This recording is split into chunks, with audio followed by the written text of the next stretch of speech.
Today's topic is the use of the dative case in German. As you probably already know, case in German refers to the system by which German nouns show what their function is in a sentence.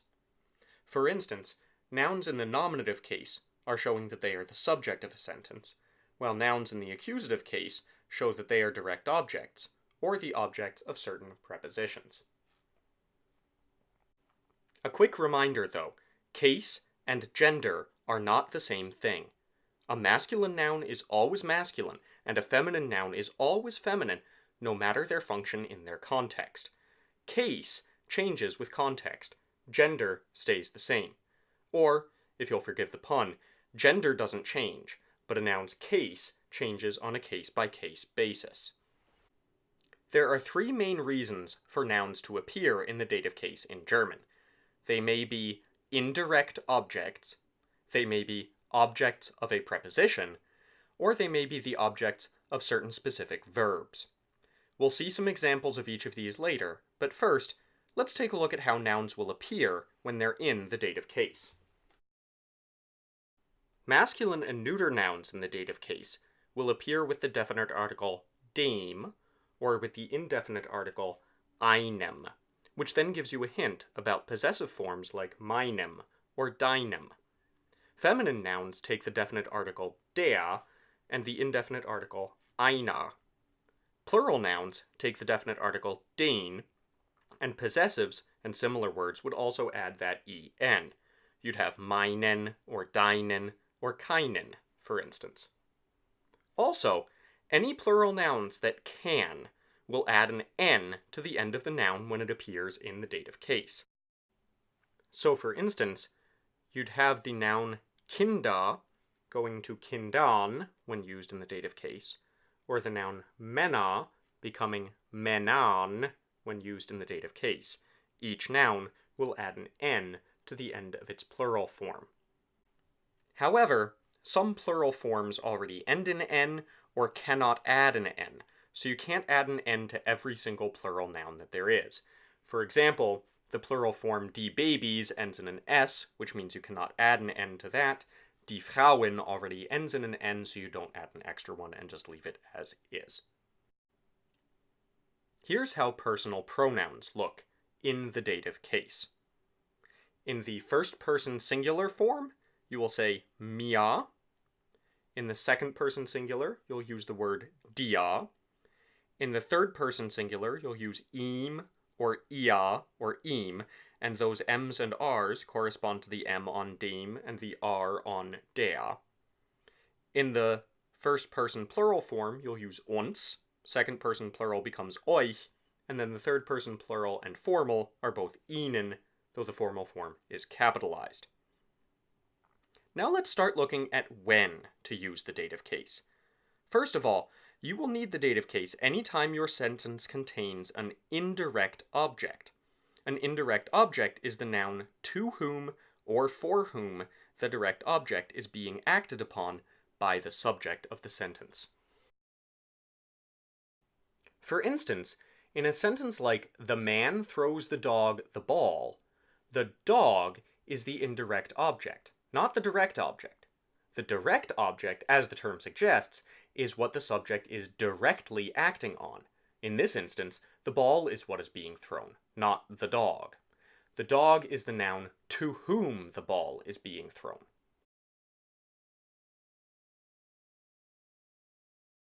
Or in the sentence, "We give the cat fish," the cat is the indirect object because it's the noun to whom the direct object, the fish, is being given. Here's how this looks in German. You could say, "Der Mann wirft dem Hund den Ball," or "Wir geben der Katze Fisch," and in both sentences the indirect object, Hund or Katze, appears in the dative case.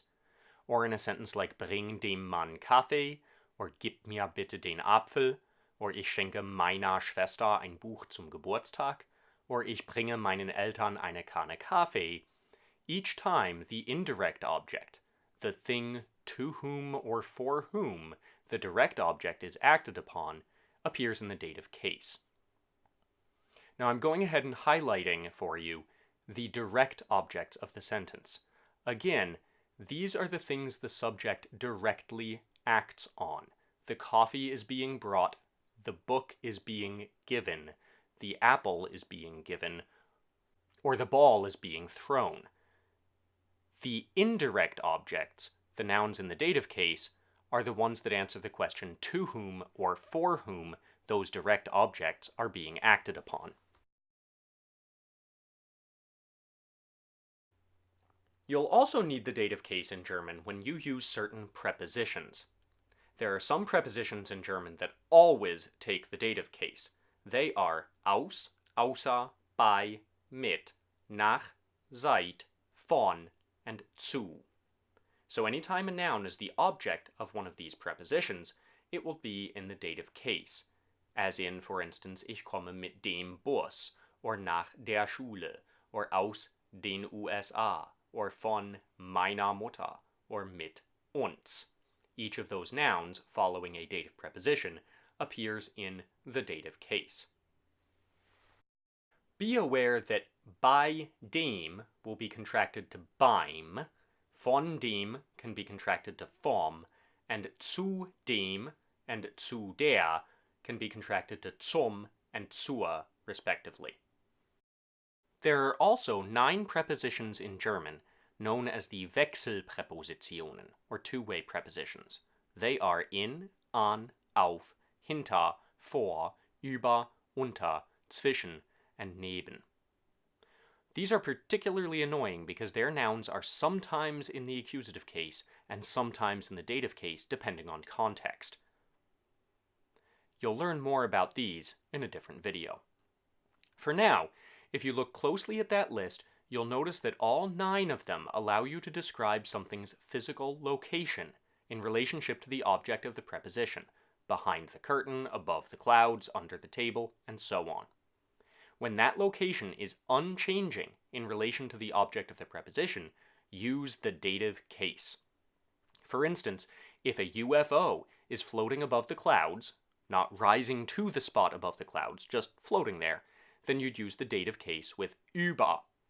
If your dog is patiently waiting for scraps sitting under the table, not moving to the spot under the table, just sitting there, then you'd use the dative case with the preposition unter, as in unter dem Tisch. Again, this is a tricky topic that I'm going to discuss at greater detail in a different video. For right now, just know that you will sometimes, but not always, need the dative case with these 9 prepositions. Finally, there are certain verbs whose objects will take the dative case. These can be tough because a lot of the time, if you translate those sentences to English, that noun would in fact be in the direct object. But hey, English isn't German, and German isn't English. Some common verbs whose objects take the dative case are gefallen, as in das Buch gefällt mir, aber es gefällt meiner Mutter nicht. Gehen, as in es geht mir heute gut, aber es geht meinem Lehrer schlecht. Helfen, kann ich dir helfen oder soll ich deiner Großmutter helfen? Schmecken, as in die Pizza schmeckt uns gut, aber sie schmeckt meiner Katze furchtbar. Danken, ich danke meinen Eltern für das Geld. And glauben, der Mann lügt, ich glaube ihm nicht. Let's review. The dative case in German is used for indirect objects, the noun to whom or for whom the direct object is acted upon by the subject. Objects of the prepositions aus, außer, bei, mit, nach, seit, von, and zu. Objects of the prepositions in, an, auf, hinter, vor, über, unter, zwischen, and neben, if you're describing an unchanging location. And the objects of certain verbs.